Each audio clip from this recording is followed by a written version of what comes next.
presentar a nuestro invitado del día de hoy, quiero hacer un breve comentario, como lo hago todos los lunes. Y quiero referirme a todas las reacciones que ha habido con respecto al hecho pues, de que el presidente de la República, Nicolás Maduro, haya visitado la sede de la Universidad Central de Venezuela como parte de todas estas obras que se han venido realizando en medio del territorio de nuestra primera casa de estudios, de obras de refacción, obras de reparaciones, en fin. Quiero decir lo siguiente, yo no cuestiono que se hagan estas obras. Me parece que el Ejecutivo tiene el deber precisamente de atender a las universidades y la mejor manera que tiene el Ejecutivo, o que debe tener el Ejecutivo de atender a las universidades es dotando a las universidades del presupuesto necesario, del presupuesto justo, para evitar que luego, por una situación de emergencia, por el deterioro de las instalaciones universitarias, porque el presupuesto es insuficiente, porque tenemos muchos años con déficit presupuestario, entonces tengan que hacerse gestiones de esta naturaleza, bueno, en medio además de una campaña electoral, pero sobre todo, pues ignorando el concepto de autonomía universitaria. Me parece muy bien que el gobierno quiera ayudar a la reparación de la Universidad Central de Venezuela, pero aquí tiene que haber el respeto a las instituciones. El presidente Nicolás Maduro ha venido pidiendo hace mucho tiempo reconocimiento de la comunidad internacional y de los sectores de la oposición venezolana que no lo reconocen. Pues, si usted quiere reconocimiento, ¿verdad? Usted tiene que dar reconocimiento. Hay unas autoridades universitarias, ¿verdad? Gústele o no le guste, así como hay un presidente de la República en Miraflores que fue electo por el voto popular, gústele o no le guste a cualquier ciudadano, así hay unas autoridades universitarias que merecen el respeto por muchas observaciones que se le tenga. Hay sectores de la comunidad universitaria que no están acordes con la gestión de las actuales autoridades, ¿verdad? Y tienen su derecho.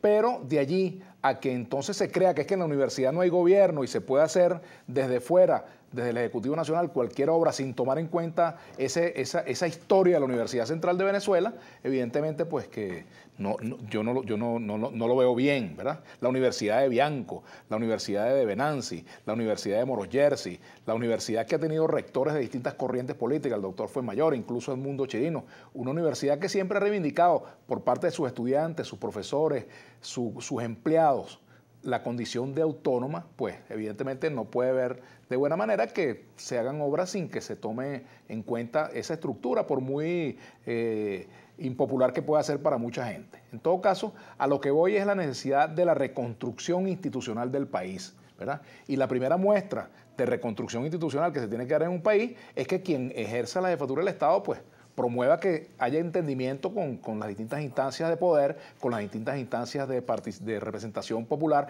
los rectores de las universidades, los consejos universitarios, ¿verdad? Los sindicatos, porque por ese camino, entonces la única institución que vale es el Ejecutivo Nacional. Yo con eso no puedo estar de acuerdo, así que en tal sentido, pues, expreso mi preocupación por este hecho, sin que deje de reconocer que es una obra positiva el hecho de que se repare en la Universidad Central de Venezuela, pero hay que cuidar las formas y sobre todo en una sociedad que se ufana o quiere ser una sociedad democrática, un gobierno que quiere ser reconocido como un gobierno democrático tiene que cuidar las formas, porque en la democracia, señor presidente, la forma es parte del fondo. Hasta aquí mi comentario por el día de hoy. Y bueno, presento a nuestro invitado que es Enrique Capriles, tiempo sin venir por aquí, por estos lados. Enrique, ¿cómo está? Bienvenido. ¿Qué hay, Vladimir? Buenas tardes. Bienvenido. 5 añitos. Bueno, un quinquenio. Sí. Así es. 5 añitos, pero bueno. Tengo mucho tiempo sin salir en televisión. Así es, eso lo sabemos, Pero bueno, vendrán tiempos, estoy seguro que vendrán tiempos mejores. Sí, señor. De comunicación, de... Bueno, en esos años te han pasado muchas cosas, eres padre. Muchísimas cosas. Has bueno, madurado, en el ¿no? país, más que desde el punto de vista personal, todo lo que ha pasado en el país. Sí, señor. Sí, señor. En la última vez que yo estuve, estábamos luchando por el revocatorio. Y hay que ver todo lo que ha pasado después del año 2016. Vino el 17, las protestas, hubo elecciones, vino el 18, de lo que tú hacías el comentario sobre el tema de las elecciones. Bueno, el 18 correspondían unas elecciones presidenciales, de qué manera se hicieron, en qué condiciones se hicieron, por qué no hubo reconocimiento. Todas esas reflexiones hay que tenerlas siempre aquí en la mente. Y en frío. Porque siempre se nos quiere echar la responsabilidad a los que no estamos en el poder y los responsables son los que están en el poder. Y te digo sobre el caso de la central, válida tu reflexión, el tema es por qué todo siempre tiene que ser un show. O sea, recuperar la Universidad Central de Venezuela es responsabilidad del Estado que las universidades tengan su presupuesto. Las universidades dependen del presupuesto que les asigne el Estado dentro del presupuesto nacional. Ahora, no solamente es la infraestructura, Vladimir. ¿Cuánto gana un maestro además, universitario? Bueno, ese es otro Porque podemos tener un palacio, la universidad puede ser un palacio. ¿Y cuánto gana un profesor? Y hoy se reinician las clases y entiendo que hoy hubo una comunicación desde el poder sobre lo que es el reinicio de clase. Están diciendo la verdad. ¿Tú sabes en qué condiciones están los planteles educativos en el país? Los públicos, Vladimir, donde estudian la mayoría de los estudiantes. La diferencia hoy es abismal entre un liceo público y privado. ¿Cuánto gana un maestro? ¿Tú sabes cuánto gana un maestro? ¿Sabes cuánto gana un maestro, Vladimir? $4 gana un maestro. $4. ¿Cómo un maestro puede ir a dedicación exclusiva, ir a una aula de clase? Tiene que comprar ropa, no puede ir desnudo. ¿Tú crees que con $4 puede comprarse un pantalón, una camisa, los materiales que necesita para enseñar? ¿Por qué Maduro no habla de eso? Bueno, ese es el debate de fondo. ¿Cuál es la calidad de educación que tenemos en el país? ¿Cuál es la realidad de la educación? Ese es el debate de fondo. Ahora, fíjate tú, Maduro... Quedarnos en la forma, ¿no? Porque es que la cosmética. El problema de Venezuela no es un problema de cosmética. No es de pintar, poner Caracas, sembrar bolitos y poner pintura en Caracas. El problema de Caracas no es ese. El problema de Caracas es la calidad de los servicios públicos. ¿En qué condiciones está el metro? ¿En qué condiciones están el transporte público, los autobuses? ¿Cuántos autobuses hay hoy en Caracas? ¿Cómo se desplaza la gente? Esos son los grandes temas del país. Servicio, electricidad, agua, gas, transporte, salario. Ahora, Enrique, se podría decir también que el presidente Maduro está hoy en el centro del ring, está en Miraflores, está quizás más consolidado que hace unos cuantos años, producto de los propios errores de la oposición. ¿Estás de acuerdo? Bueno, una mezcla, de factores. una mezcla, sí, hemos cometido errores, por supuesto, hay que decirlo, somos seres humanos. ¿Quiénes hacemos la política? Seres humanos. Los seres humanos no somos perfectos, pero tampoco tenemos unos angelitos en Miraflores.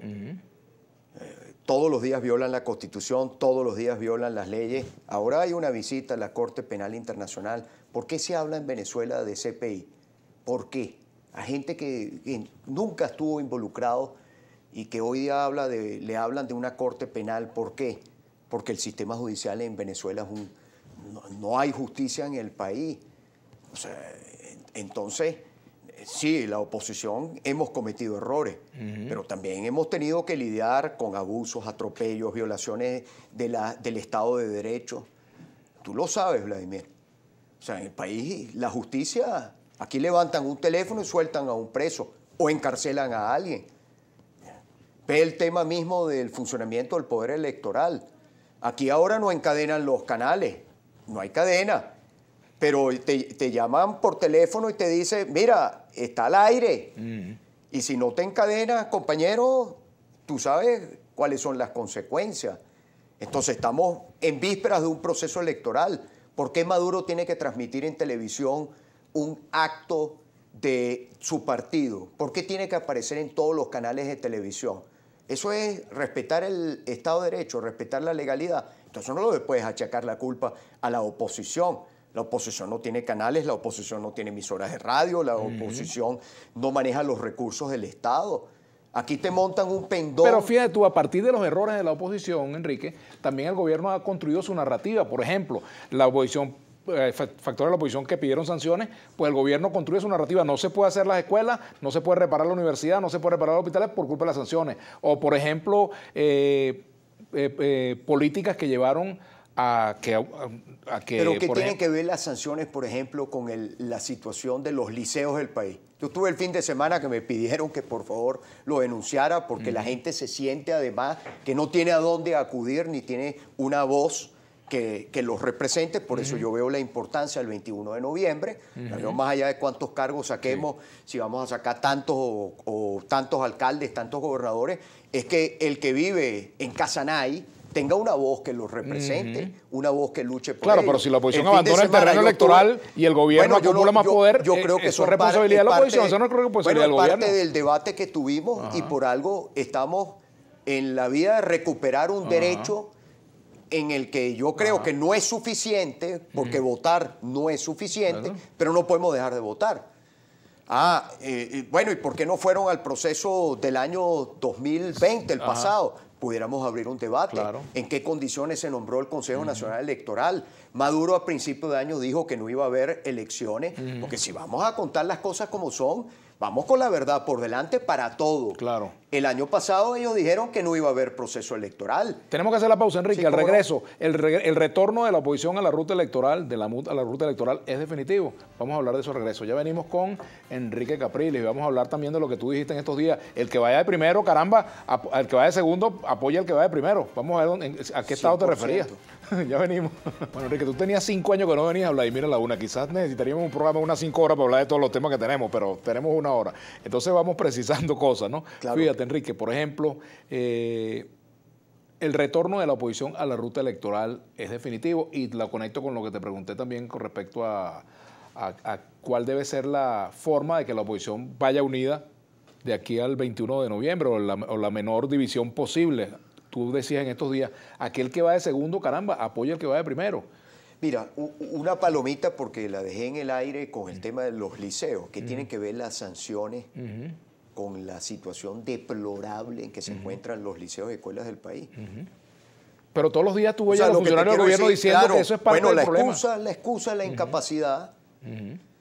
Aquí no hay un inhabilitado, ni uno solo candidato del gobierno. Todos los inhabilitados están en la oposición. Y la oposición, que no ha sido gobierno, ¿cómo entonces los inhabilitados son de la oposición y no son del gobierno? Es decir, no hay nadie en el gobierno que haya sido objeto de investigación y sanción administrativa. Oye, tampoco tan descarada la cosa, ¿no? Si tú hubieras querido ser candidato, no hubiera bueno, yo estoy inhabilitado. Yo tengo una inhabilitación de 15 años por una multa menor, debe ser hoy día $1 centavo, donde no hubo daño patrimonial.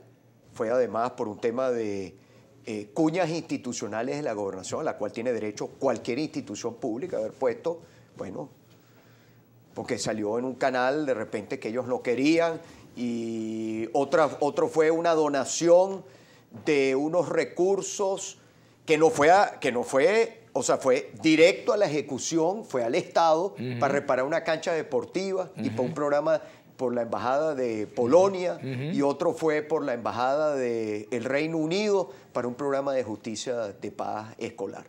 Esas son las razones de mi inhabilitación.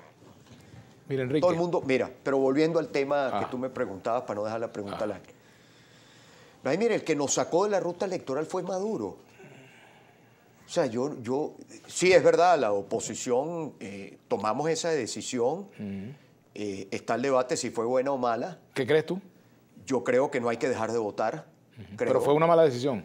Yo creo que hay decisiones que uno toma, apuesta a ellas y no dan sus resultados. Yo creo que en el momento habían los elementos para tomar esa decisión.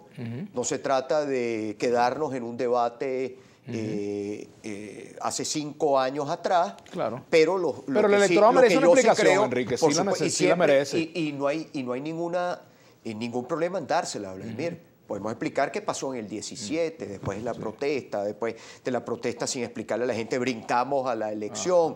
Después de la elección vino inmediatamente el tema, porque el gobierno además ha ido calculando dónde pone la fecha de las elecciones.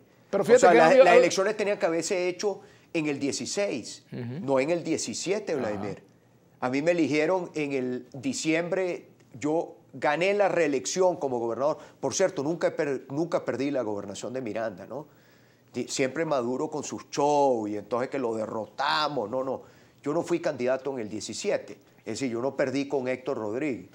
O sea, y además podemos hablar cómo ganó Héctor Rodríguez también, que eso es lo que ha ido descomponiendo. Por eso yo te digo que Maduro nos sacó del proceso electoral. Tú no puedes agarrar 2 días antes, el caso de Miranda, que creo seguramente Ocaris te lo explicó, tú no puedes agarrar 2 días antes, Vladimir, y mover 300.000 electores. Es una arbitrariedad aquí en China, donde tú quieras, Vladimir. O sea, quitar partido, inhabilitar, mover fecha de elecciones, calcular, como nos quitaron el referéndum revocatorio. Hubo gente, o sea, tú recuerdas lo que fue el proceso de recolección de firmas. O sea, el referéndum revocatorio está en la Constitución, pero está en la Constitución como letra muerta. Nosotros, a pesar de todo eso, superamos todos los obstáculos en el año 2016 y no les dio la gana. Y después fuimos al 17. El país se volcó a las calles en el 17 por una sentencia del tribunal que tú recuerdas, donde hubo un quiebre a lo interno institucional, donde hubo un quiebre por la que en aquel entonces era fiscal general de la República. Y ahí, bueno, arrancó un ciclo de protestas en el país. Pero fíjate que después se apagaron a punta de muertos, heridos, cárcel. No fue una negociación el tema de la calle, como se ha querido. No, es que se negoció la calle o la protesta en la calle. Pero también ocurrieron los acontecimientos, por ejemplo, el 30 de abril, por ejemplo. Que, bueno, y tú sabes cuál es mi opinión. Fue desmovilizador. Como en el caso de la salida del 2014, que yo he llegado a decir que la salida del 2014 no fue contra Maduro, sino que fue contra ti. Y yo no estaba de acuerdo con ese proceso. Pero del 2014, ¿cómo iba a estar de acuerdo si eso...? Yo creo que eso amerita, por supuesto, sin ningún tipo de prejuicios, ni complejos, ni pretender simplificar que el problema de la oposición es una competencia entre liderazgo, porque no lo es, Vladimir. Es un tema de ruta. La unidad no es un fin, la unidad es un medio. No es vamos a unirnos para tirarnos todos al río y hundirnos todos, no. Es como nosotros convertimos la unidad en un medio para lograr los cambios. Hasta ahora sirvió como plataforma electoral, pero no es suficiente que sea una plataforma electoral. Que fue, por cierto, una plataforma electoral exitosa. Porque la ruta que nosotros propusimos, porque tú planteaste lo del 2014, yo no estaba de acuerdo con lo del 14. Yo creía que había que construir una mayoría que al final... una mayoría que ya venía dándose, que se expresara como se expresó en el 2015. Claro. Esa fue nuestra ruta. Yo digo, aquí podemos evaluarnos. Quizás valdría la pena hacer un análisis por quinquenio de lo que ha sido el trabajo de la oposición. Porque yo he tenido responsabilidad de liderar la oposición, no en este último quinquenio, en el quinquenio que terminó en el año 2015. ¿Y qué le dejamos en el quinquenio del año 2015 al país? Después vino a anular la asamblea, después vinieron las tropelías, todas las cosas que hace el régimen de Maduro.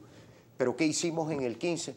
Le entregamos al país, aquí está, la tarjeta más votada de la historia del país, que es la tarjeta de la manito.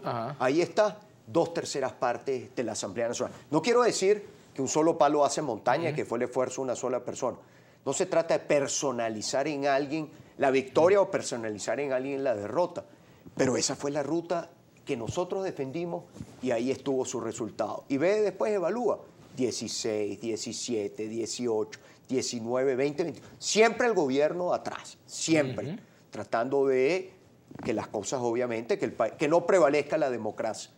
Porque ese es el tema, recuperar Pero también, democracia. aparte de eso, que yo también incluso he hecho, tú has visto que yo siempre he estado pendiente de esos temas de derechos humanos, institucional, siempre he hecho denuncias pertinentes con respecto a eso, pero no hay que dejar de reconocer también que algunas agendas opositoras, pues, le dieron pie al gobierno para hacer todo lo que hizo, le facilitaron la tarea. Y de hecho desmovilizaron. Pero tú no puedes la protesta apagarla a plomo. No, obviamente. Pero por ejemplo, pero fíjate que el 30 de abril, perdóname Enrique, el 30 de abril de 2019. No estuve ahí, No, claro que no estuviste, pero no puedes dejar de reconocer que ese fue un hecho que incluso contribuyó a la desmovilización de la población. Absolutamente. Eso tuvo, creo yo, y lo digo, y no para abrir otro debate más, porque estamos en el año 2021. Pero lo cierto es que los errores que todos hemos cometido deben traer consigo una rectificación. A eso iba. Ahora, vamos para el presente. Vamos para el presente, Enrique. El presente. En estos días me encontré con un amigo común que es alcalde de Chacao. Entonces me decía, mira, vi que, en estos días, no, eso fue ayer, vi que tienes a Enrique Capriles en Vladimir a la Una, ¿no? Entonces me dice, pregúntale si lo que él dice, que el que va de segundo, que apoya al que va de primero, si eso vale para Miranda también. Mira, el compromiso nuestro... Es más, te lo nombro, chico, Gustavo Duque. No, te lo digo, Gustavo Duque. Sí, pero te lo digo, Vladimir, y tú sabes porque lo hemos hablado. Aquí no se trata de una candidatura o de otra, o de un interés, por muy legítimo que sea, de alguien. Yo te aseguro que Ocarí y nosotros, porque además yo apoyo a Carlos, y yo creo que la opción ganadora en Miranda es Ocarí. Ahora, yo te haría la pregunta al revés. ¿Qué pasa si el que va de segundo es otro y el que va de primero es la opción nuestra? ¿Están dispuestos a apoyarla? porque en lo que yo me quedé fue en un debate, que si una encuesta, que si lo otro, y la política se mueve, y los días van pasando, y el proceso de unidad se consolida también. Y con el caso de Miranda, para no llevarnos la entrevista con el tema de Miranda, porque yo creo que de Miranda el objetivo de todos es derrotar la peor gestión de gobierno que ha habido. O sea, lo de Héctor Rodríguez en Miranda, el fantasma, pues, ¿no? Porque además, por razones obvias, uno sigue en contacto con la gente en Miranda, uno sigue en contacto con los maestros, con los policías, con los trabajadores de la salud. Mira, han sido 4 años, los peores 4 años que ha vivido el Estado en su historia. O sea, Héctor Rodríguez reivindicó a Diosdado Cabello, que fue el peor gobernador antes que él. O sea, el que tenía el récord de peor gobernador, tanto así que perdió su reelección y gané yo, y yo fui reelecto además. Y tú sabes que además fui reelecto en un momento, en una coyuntura, y no contra era todo el poder contra mí, que en aquel momento el candidato era Jagua, y teníamos todo el poder del gobierno. Acuérdate aquella de Aristóbulo que dijo, hubiéramos cambiado 18 gobernaciones por Miranda. No pudieron derrotarnos en Miranda. Entonces, lo que te quiero decir, mira, Vladimir, con el tema de Miranda, nuestro objetivo es derrotar al PSV, no derrotarnos entre nosotros, ¿no? No derrotarnos. Pero yo conozco muy bien el tema de Miranda y conozco muy bien, a mí los dobles discursos no me gustan. Vamos a hablar de eso al regreso. Aquí la unidad no puede ser, porque creo que hay que construir la unidad, que no te estoy diciendo que la unidad es un grupo y el otro no forma parte de la oposición. Yo creo que la oposición es bastante diversa, ¿no? Pero lo cierto es que la unidad, yo te puedo poner un ejemplo de cosas inaceptables, como perdimos, por ejemplo, en Baruta, donde yo fui alcalde, perdimos el Consejo Municipal porque con ciertas personas siempre o soy yo, o la cosa es conmigo, o no es con nadie. Tengo que hacer la pausa. En política, compañero, eso es lo que estamos tratando de cambiar en Venezuela. No es o soy yo o no es nadie, no. Eso es lo que queremos cambiar. ¿Cómo se resuelven esos problemas? Por ejemplo, no? Caso Lara, caso Miranda, caso todo el país. Táchira, caso Zulia. Bueno, por eso, vamos a hablar de eso al regreso. Vamos a hablar de eso al regreso. ¿Cómo no? ¿Verdad? ¿Qué hacer en Lara? ¿Qué hacer en Zulia, en Táchira? Ya venimos con Enrique Capriles. Fíjate, eso que tú dices para no mirandizar la conversación. Por ejemplo, caso el Estado Lara, ¿verdad? Candidatura de Henry Falcón, que fue, por cierto, jefe de campaña tuyo. Caso Táchira, candidatura Lady Gómez. Caso Zulia, candidatura Manuel Rosales, que son liderazgos que, bueno, parecieran que en el papel, como dicen en la carrera de caballo, pues son los que tienen la primera opción. Cuando tú planteas que el segundo apoya al primero... Que debe ser válido para todo el mundo. Bueno, sí. O sea, no es que cualquiera, me refiero, cualquier estado donde ponle que el candidato de la unidad, de la manito, hay otro candidato que tenga más opción. Bueno, eso hay que revisarlo. Ahora, ¿y si es al revés, Vladimir? Bueno, debería ser la... O sea, lo que yo te quiero decir, si es al revés, entonces va a haber también, o lo que tú oyes por aquí o por allá, porque yo no digo que todo el mundo...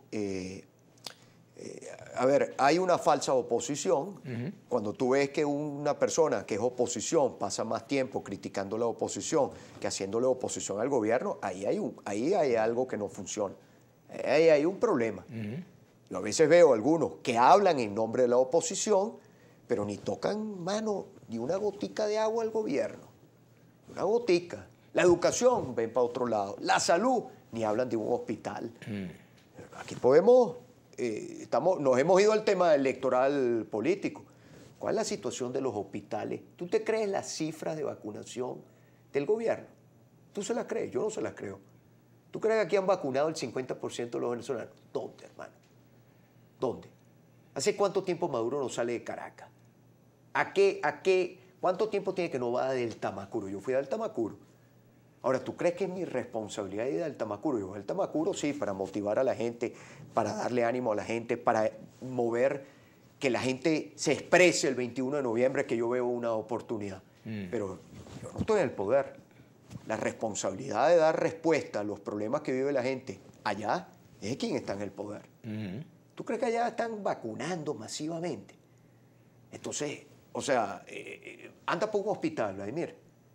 Tú siempre fuiste, fuera de tu parte de comunicador, siempre fuiste un luchador social, siempre. Ándate por un hospital. No, sí, que yo todos los días recibo personas, perdóname, gente que pide que no tienen, la salud. No hay cama, que no hay esto, no hay aquello. Aquí, a donde tú vas hoy por hoy, lo que no hace el PSUV, porque el PSUV no se puede dar un casita por casa. ¿Tú crees que se puede dar un casa por casa? ¿Hace cuánto tiempo un dirigente nacional del PSUV, algunos que hablan y critican por la televisión, sentados, no se va a un casa por casa? Toca la puerta de una casa. Puro acto controlado, pura escena. Y entra, toca una casa, la que tú quieras. Para que tú veas, te va a salir una señora, hijo mío, mire todas las pastillas que necesito. Ajá, y en el hospital, no, mijo, no dan nada. Ajá, y me toca hacer una tomografía. Y ajá, y el hospital. Sí, las salas de terapia intensiva, no, etcétera. Todo es pago, hermano. ¿Tú crees que esas son las cifras de vacunación? Esas no son las cifras de vacunación. Entonces, el punto mío que te digo, ¿cómo un opositor no hace oposición a eso? Una persona pida derecho de palabra, pido la palabra en la Asamblea Nacional. Mano, y aquel jalabolismo, aquella cosa, hermano, pero tú no eres opositor. Ahora, hay otros que no están en el G4 o que no están, digamos, en la plataforma porque han discrepado de la política, se distanciaron, pero son opositores. Bueno, y la gente los está reconociendo, porque además, Vladimir, yo no tengo ninguna autoridad para decidir quién es opositor o quién no es opositor. Ustedes no tienen un oposición, ¿no? No, eso no existe. Eso no existe. Pero, por ejemplo... Entonces, lo que te quiero decir, vayamos viendo el país estado por estado. Vamos al Táchira, por ejemplo. Vamos al estado. Bueno, analicemos el Táchira. Yo soy amigo de Fernando. La verdad que yo soy más amigo de Fernando que de la gobernadora. Ahora, ellos dos, ¿cuál es la situación en el Táchira? ¿Cuál es? ¿Qué dicen las encuestas? ¿Qué dicen los estudios de opinión? Vamos al estado Trujillo, vamos al estado Mérida, vamos a Palcón, y no quisieron participar en la primaria. Perdón. Ahí se intentaron hacer primaria. Porque las primarias no puede ser que yo me las saco de aquí de la manga y las lanzo y entonces te trato de cuadrar la primaria. Nosotros, mi experiencia sobre este proceso del 21, que de cara al futuro, como fuimos en el año 2012, porque acuérdate que yo fui candidato presidencial electo. Y ganaste una primaria, claro. Una primaria. Claro. O sea, una primaria más donde una participación más. Es verdad que es otro país. Es otro momento. Es verdad que es muy costoso hacer un proceso de primaria y no se puede hablar que la oposición tenga recursos económicos para gastarse lo que cuesta. Pero acá, pero en todo caso, cuando tú hablaste, por ejemplo, de que el que vaya de segundo va a apoyar que sí, primero, lo creo, de manera tú pensaste bueno, no solamente en los candidatos Vladimir, de cuatro, pensaste no, claro, pero también habría que preguntarle ¿y por qué, a por los ejemplo, otros. ¿por qué, por ejemplo, tú piensas que hay algunos nombres, por ejemplo, de personas que están por encima de candidatos? Y los estoy discutiendo, y los estamos discutiendo. ¿Adelantarías alguno? No, yo no adelantaría ninguno porque sería, si yo quiero construir una solución, yo no puedo estar sacando con pinza. Lo que yo dije, por ejemplo, me lo sacaron con pinza y en el estado Bolívar, que yo he visto encuestas en el estado Bolívar donde está ganando Yusef, que es el candidato de la unidad, bueno, ahí lo sacaron y entonces Capriles estaba... O sea, lo que yo te digo, si yo fuera, Vladimir... ¿Y has visto encuestas en Lara? Sí, he visto encuestas en Lara y he visto encuestas... No te voy a dar información porque yo creo que hay que construir... Yo también he visto en Táchira, también he visto en Carabobo y te puedo decir, en algunos casos, lo que yo he visto, en algunos casos, he visto encuestas de una encuestadora, porque pudiera decir alguien, y pudiera haber alguien y te diga, no, Vladimir, es que a mí esa encuesta no me gusta. Ah, bueno, está bien, entonces busquemos otra. Si existe la posibilidad, todavía hay tiempo, Vladimir. Ahora, lo que yo sí te digo, de la manera más responsable y desprendida, hay que pensar, en primer lugar, en la gente, en el país, y después, compañero, en las aspiraciones, por muy legítimas que sean. Si yo fuera segundo hoy, fuera candidato en cualquier sitio, hoy en la cosa más lejana por allá, y yo estuviera de segundo, yo estaría ahorita en este momento llamando al que va de primero y diciéndole, compañero, tú tienes más chance que yo te voy a apoyar. Porque lo que nosotros tenemos que evitar, porque cuando tú ves las mismas encuestas, todas las encuestas, el gobierno tiene dos objetivos, dos. Vamos a ver, tú te has dado cuenta que faltan ¿cuánto? veintitantos días. Ok. Hay campaña del PSUV. Mano, estos tipos están tratando de que la gente ni se entere que hay elecciones. ¿Por qué? Porque en la medida que va subiendo la participación, por eso es tan importante que participemos los que queremos cambio, que nos expresemos, que no se lo regalemos, que nos expresemos, porque ellos no quieren que votemos. Oye, en la medida que participa más gente, más favorable es el cambio. Entonces, el gobierno promueve la abstención. Y va la segunda, la dispersión del voto, la división. Si pero nosotros logramos resolver, si nosotros... Bueno, en algunos casos sí, Vladimir, en otros casos no. Porque si yo voy... Porque, lo que no puede ser es que yo voy, por ejemplo, al Estado Lara, y yo digo en el Estado Lara, bueno, mano, yo estoy dispuesto a esto, pero, compañero, en tal estado, vamos a decir, en el Estado Bolívar, mano, pero, ¿y el mío?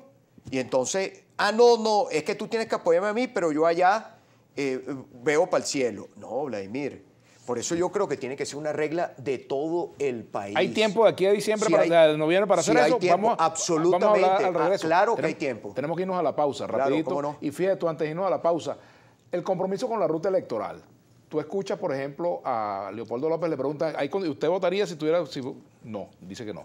Juan Pablo Guanipa dice que no hay condiciones para votar. Uno de Voluntad Popular, partido que tiene candidato. Otro de Primera Justicia, partido que tiene candidato. ¿Qué pasa con la coherencia en el llamado a votar? Vamos a hablar de eso al regreso. Ya venimos con Enrique Capriles. Bueno, por la oposición no me deja. Ahora, fíjate, te preguntaba sobre el tema de la coherencia con el llamado a la ruta electoral. Hay mensajes cruzados de dirigentes, incluso de Voluntad Popular, que dicen que no hay que votar, y dirigentes de PJ que dicen que no hay que votar. Primero, yo no me atribuyo derecho de hablar en nombre de nadie. Pero tú eres líder. Claro, pero lo que tú eres como Caldera en el COPEI, el líder fundamental de Primera Justicia. Ya no te consideras. No me compares, no me hagas esa comparación. Mira, ¿por qué, chicos? Otro día lo discutimos. Mira, el tema es, mira, cada quien decide con su voto lo que quiere hacer. Ahora, yo le estoy, donde yo voy, tú sabes que yo fundamentalmente, Vladimir, lo que recorro son sectores populares, que es donde está la mayoría de los venezolanos y donde hay, obviamente, la mayor necesidad y donde más urge que el país tenga un cambio, para que las políticas que se implementen en el país beneficien a la gente, porque para eso estamos en esto. O sea, lo demás, oye, eso es subalterno. O sea, no, que es que yo quiero ser, eso es subalterno. Ahora, yo creo que todo lo que los venezolanos, los problemas de agua, los problemas tú te metes, oye, cualquier cantidad de sitios, no hay ni un bombillito prendido, el gas, la gasolina. Tú sabes que es una paridera hoy día en el país, de verdad difícil desplazarte de un estado a otro. Claro. Yo llegué hasta, hice 5 estados del Oriente en este último recorrido. ¿Sabes cuánto pagaron los muchachos de la dirigencia? ¿A cuánto pagaron el litro de gasolina en Bolívar? $2 el litro. Gracias a ellos pudimos hacer la gira, la dirigencia. Motivados en llegar y llevar el mensaje. Pero todo eso que está viviendo la mayoría del pueblo venezolano, hay que expresarlo. Y el voto es una manera de expresarlo. Y por eso yo promuevo que la gente se exprese. Y yo creo que el 21 de noviembre es organización, movilización y expresión. Por supuesto va a haber una foto, pero más allá de la foto... ¿Cómo te imaginas tú la foto el país, del 22 de noviembre? Yo no quiero que sea roja y hay que evitar que sea roja, el país pintado de rojo. Pero volviendo al tema que tú me preguntas, pero al final, Vladimir, el voto es tuyo, es el que está en esa cámara, es el que está aquí, es los que están aquí. Y tú decides con tu voto lo que tú quieras. Es tu decisión. Claro, claro. Y que un dirigente no quiera votar, esa es su decisión. Porque la pelea nuestra no es con la gente que está, no es con la gente que no quiere participar, porque hay gente que está, con toda la razón del mundo, Vladimir, decepcionada, desilusionada. Todos esos políticos no sirven para nada. O sea, porque al final tú tienes tantos años, has ido marchas, te has votado. ¿Qué no ha hecho la gente en Venezuela? Y ahí está, la misma gente en el Miraflores, atornillados, y entonces la gente obviamente pierde conexión. Lo que yo le digo a la gente es que tampoco el remedio puede ser la apatía, la desconexión, porque entonces, bueno, mira, eso ahí se va a quedar. Enrique. Entonces, el voto, que tú lo sabes, el voto, oye, estoy intentando cambiar las cosas. No quiere decir que es que si voto ya cambié todo, no, pero estoy moviendo la partida. Entonces, ahora, que haya gente que tenga unos candidatos y no los esté ayudando, la pregunta tendrías que hacérsela a esos candidatos. Ajá, mira, compañero, un jefe tal o cual, tú eres candidato y tú eres de ese partido y el jefe tuyo está llamando a no votar. A no votar. Entonces, ¿cómo te sientes tú? Habría que preguntárselo a los candidatos, a los que están dejando literalmente el pellejo. O cómo se sentirá, por ejemplo, Manuel Rosales en el Zulia, que fue candidato de porque ¿sabes qué es difícil para la oposición? No te creas que es mantequilla. O sea, que es difícil para la oposición. Hacer campaña. Claro, no debe ser fácil. O sea, mira. Por muchos factores. O sea, por múltiples factores. Claro. Esto no es Mira, una pregunta, Enrique.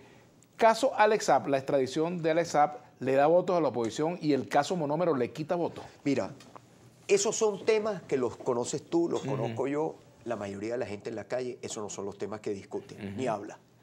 Ahora, cuando me hicieron la pregunta, la respuesta, uno de los mayores antros de corrupción en nuestro país ha estado detrás del tema de los alimentos. O sea, y además, ¿qué hay detrás? Además, no solamente la corrupción, que que está ahorita en los Estados Unidos, uno de los principales responsables de acuerdo a todas las investigaciones que han hecho. Ahora, además del tema de la corrupción de los alimentos, lo que ha habido detrás del tema del famoso CLAP, chantaje, presión social. ¿Por qué en Venezuela,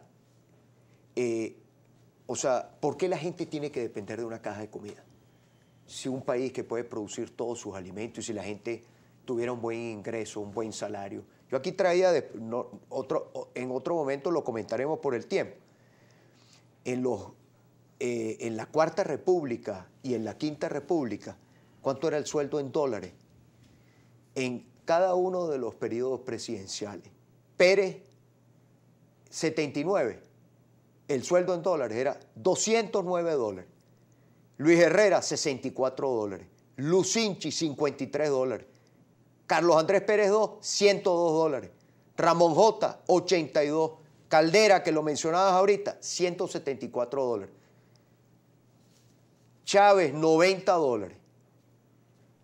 Nicolás Maduro, Moros, $248. $248. Ahorita, $1.67. A esto culpa las sanciones. O sea, un país que además la gente no transaba en dólares, tú lo sabes. En bolívares, claro. Era el bolívar, hermano. Usted sacaba un marrón. No, ¿tú te acuerdas la época del marrón o la orquídea? O la orquídea, claro. O la orquídea, mano. Usted sacaba una orquídea, usted pagaba la fiesta. Tú dices que no te compares con Caldera y tenía un salario más alto. Bueno, pero está bien. No es un tema de reivindicar a un presidente no, son circunstancias. Lo que te quiero decir es, mira este desastre, compañero. Entonces, ¿por qué la gente depender de una caja de comida?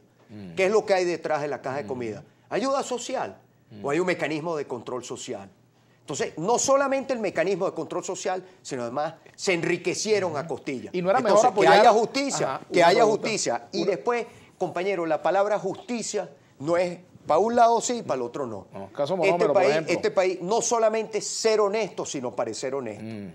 Hay un ruido. Yo estuve viendo el tema de transparencia. Hay ruido con ese tema. Ahí está transparencia. ¿Qué van a decir? Que transparencia es un partido político. ¿Qué pasa con la rendición de cuentas? ¿Qué pasa con la transparencia de esos activos? Ojo, pero tampoco es que ahora el gobierno pretenda aprovecharse de lo que está pasando ahí para que entonces la destrucción de PDVSA, esconderla. O todo lo que es la destrucción del país, esconderlo. Vladimir, aquí entraron, además de todos estos periodos presidenciales, esta gente, que yo digo, esto es una estafa histórica, este PSV y todo lo demás, ninguno de estos mandatarios, expresidentes de Venezuela y estos periodos presidenciales, tuvieron la bonanza petrolera que tuvo este gobierno. Aquí hemos debido, hoy no debería nadie, compañero, en Venezuela, nadie está pasando hambre, nadie en este país. ¿Qué justificación hay para el hambre? Que las sanciones. Tú me vas a decir que las sanciones, Vladimir, si al terminar la entrevista, vente conmigo, nos vamos a algún bodegón en Caracas, hay Nutella.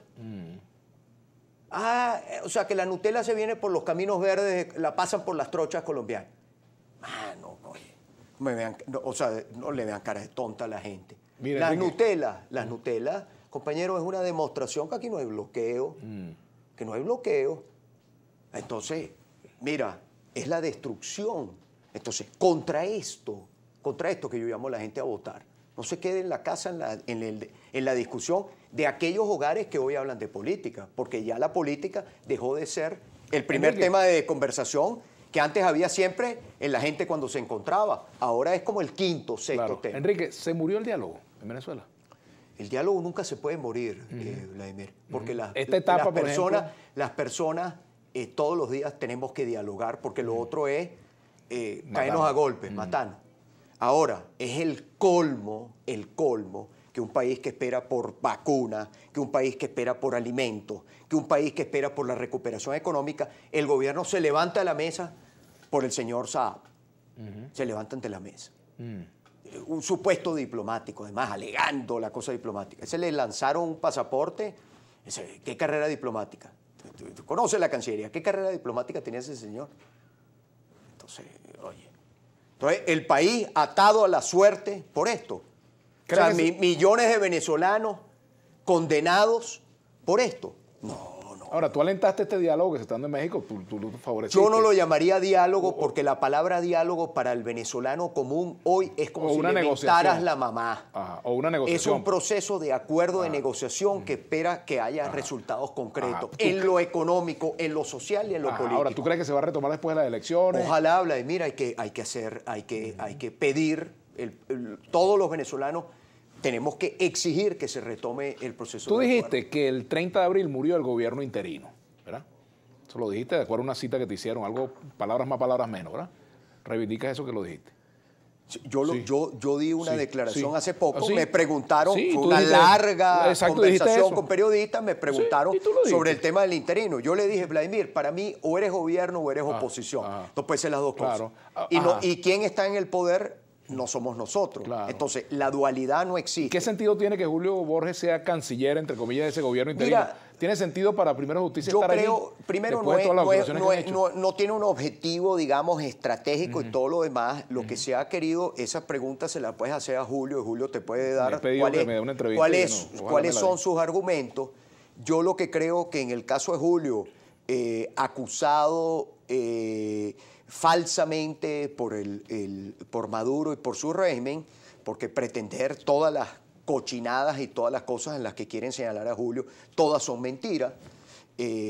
Yo lo que creo que Julio digamos, esto tuvo un momentum y formará parte de una discusión interna hacia dónde va la oposición, más allá de hacia dónde va una instancia de la oposición.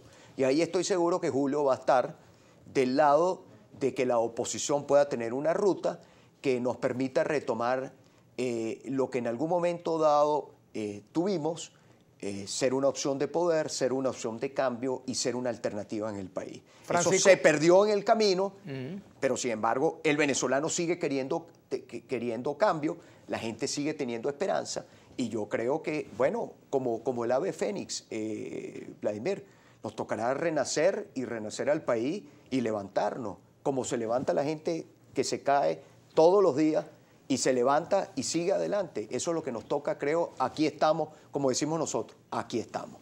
Enfócate en el RR, en el referéndum revocatorio que tenga condiciones, te dice por aquí Francisco.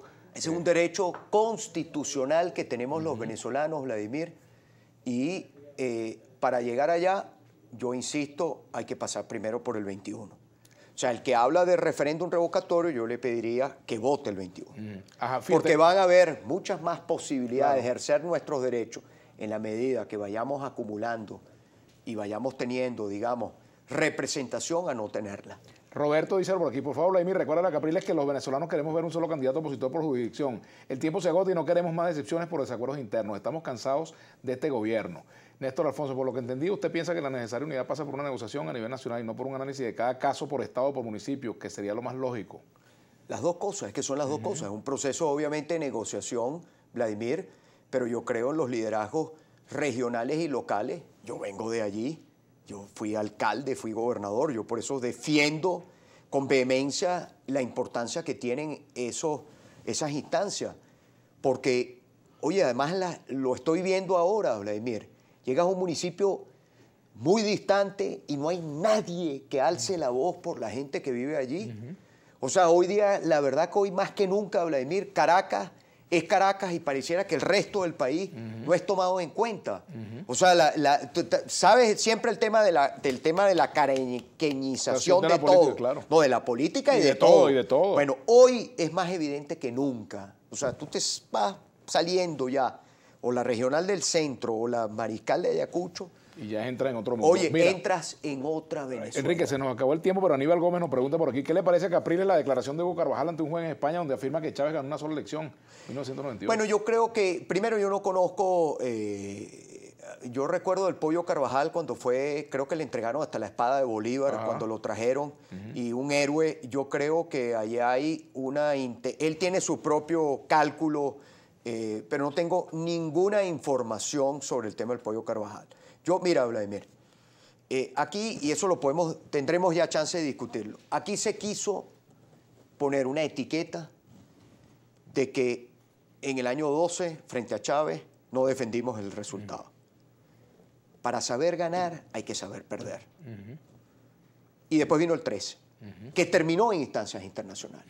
Pero aquí se quiso sembrar una matriz de opinión que yo no defendí. Y eso es lo que le dan, y le dan, y le dan, y le dan. Sobre todo por ahí. Mira, Vladimir, ahí está, como yo digo, Google para preguntar, para meterse y preguntar. Una pregunta, Enrique. O sea, nosotros hicimos todo lo que había que hacer, siempre resguardando, Vladimir, a la gente. Porque si tú me preguntas a mí, entre que un venezolano caiga o alguna aspiración de poder, yo voy a evitar que el venezolano caiga. Esa ha sido mi conducta y lo será siempre. No creo en la guerra, ni creo en los escenarios de confrontación violenta que los hemos tenido, muy promovidos por el gobierno, porque ese es el terreno donde el gobierno siempre ha ganado. Y el terreno donde nosotros tenemos la capacidad es haciendo lo que somos. ¿Qué somos nosotros? Demócratas. ¿Y qué hacemos los demócratas? Ejercer nuestros derechos en democracia. Que el gobierno no sea demócrata, hay que derrotarlo con lo que somos. Porque en el otro terreno siempre nos va a ganar. Tú dijiste cuando se dieron los resultados de las elecciones de 2013 que la gente debía salir a tocar cacerola para drenarla a Retal, ¿verdad? Cacerola. ¿La drenaste? Cacerola, Vladimir. ¿La drenaste? No, no es que tú la drenes o no la drenes, es que toda la gente tiene derecho a molestarse, claro, sin duda alguna. Pero fíjate cómo son los del régimen. Editaron eso como si yo estaba llamando una confrontación entre venezolanos. Nunca, pero lo editaron. Y bueno, aquella de Goebbels, tú sabes, el jefe de la propaganda nazista, bueno, de repetir y repetir para que una mentira la gente la tome como si fuera una verdad. Bueno, Enrique, tengo aquí a Julio César Pineda a punto de tocarme cacerola.